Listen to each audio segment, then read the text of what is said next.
is the sassy comedy on stage right now here in Chicago, featuring the fast-talking Tupperware-selling diva, Dixie. Dixie's Tupperware Party, playing at the Royal George Theater, and Dixie Longate joins us now. Hey, Dixie. How are you, gorgeous? How's everything? I am so good. All right, so tell us about your show. What's the show about? Well, the show it's called Dixie's Tupperware Party, and it is a Tupperware party, but it's more than that. You know, women for so long have been going to Tupperware parties, so I wanted to do a little love letter back to women and all the women that made Tupperware what it is today, and all the women that have struggled so much in their lives to find a voice and find a place and find something that's going to motivate them and make them bigger, bigger structures in the family, bigger members of the community. So this is kind of my love letter back to all my women friends. Go, come on to the party, we'll have some fun. We're going to talk about the famous plastic crap, the best food storage stuff on the planet, but then we're also I'm going to like jazz everybody up and empower everybody and make everybody have a good time and laugh and laugh and laugh. It sounds silly because, you don't want to go to a party, you want to have a cocktail, you want to laugh, You want to have a good time. It's true. That's why it's a party and not called laboratory services or something like that,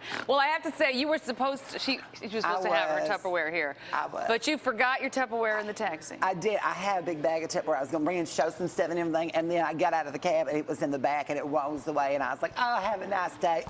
And now they've got all these creative food storage solutions in the back of the cab. He's going to get out. He's going to be like, oh, my Lord, I got some place to put all the meat, the meat keeper and everything. And what cab driver doesn't want a good place to put his meat? Oh, I'm sure true. They all do. It's true. So how did you come up with this concept? Did you write this? Is this your show? Well, you know what? I started doing Tupperware 9.5 years ago. Just regular. My parole officer, she said, we need a job for you to get your kids back, And so I started selling Tupperware and just doing it in regular, doing it in people's homes, doing the regular Tupperware party. And then all of a sudden, everybody's laughing, having a good time. And a friend said, you should put this on stage. I said, you should shut up. And we drank some more. And then, so I took my demonstrations, all my little things I talk about, and we sort of worked on putting it together as a little show. And I took it to New York City, and bam, it went crazy. And then now I've been on the road with it, touring for 2.5 years. Are you kidding me? I'm not kidding anything. I know it's a story.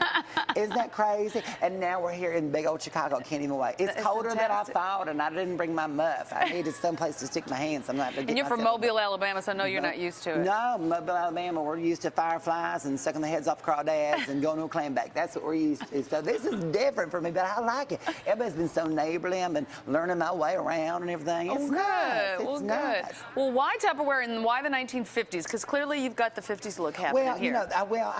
It's a little updated thing. I actually make all my own stuff. This was all 4th of July tablecloth. I had to cut around the gravy stain which is not so short. It was real long, and then I didn't want people to think the wrong thing. So, but Tupperware, it's the greatest crap on the planet. It's been around forever. And the story about Tupperware that I really fell in love with was, the men created the company. Earl Tupper created Tupperware, and then all these men, and then a woman named Brownie Weiss came in, and she created the Tupperware party, and she revolutionized this whole thing. She took actually products from the store shelves and took it to the consumer. And they said, well, this is a really good idea, and no one had done that before. And like Stanley Home Products, they knocked on doors, but she actually said, let's go inside. So it's her idea to do this. That's fascinating. I didn't know that. It's a cool story. And then every direct selling company has modeled their program. That's right, Mary Kay. Yeah, they've all done it off of Tupperware, and that's what's so great. It's not just the products. It's a great opportunity for people to get together and have a good time and let their hair down and all this stuff. And so when I thought, well, let me take it to the stage, it just made so much sense because it's the same thing. You get in the theater and you let your hair down, you have a good time, and get a couple of laughs.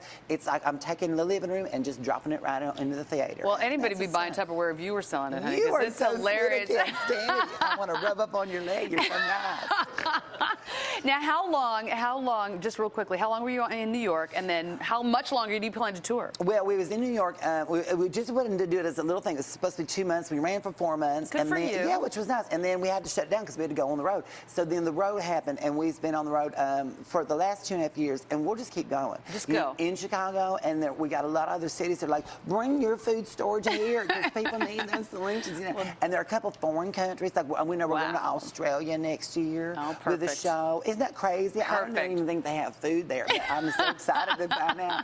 And been to other countries, been to Canada. We're supposed to go to London next year, so we're going to go international. I got to learn how to speak different languages. I don't know how do you talk in London? I don't know. Hello. I think they bow a lot. I'm not sure.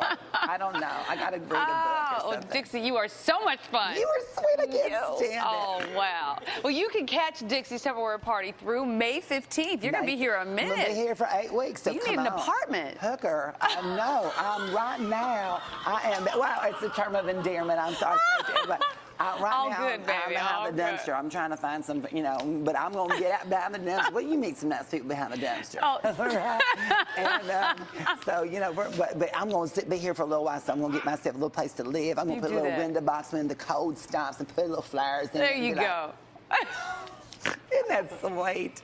It just makes me happy. I love Chicago. I'm having fun here. You have fun. All right, check it out, the Royal George Theater, again through May 15th. Tickets are $44 during the week, $49 on weekends. You are not cheap. Hooker.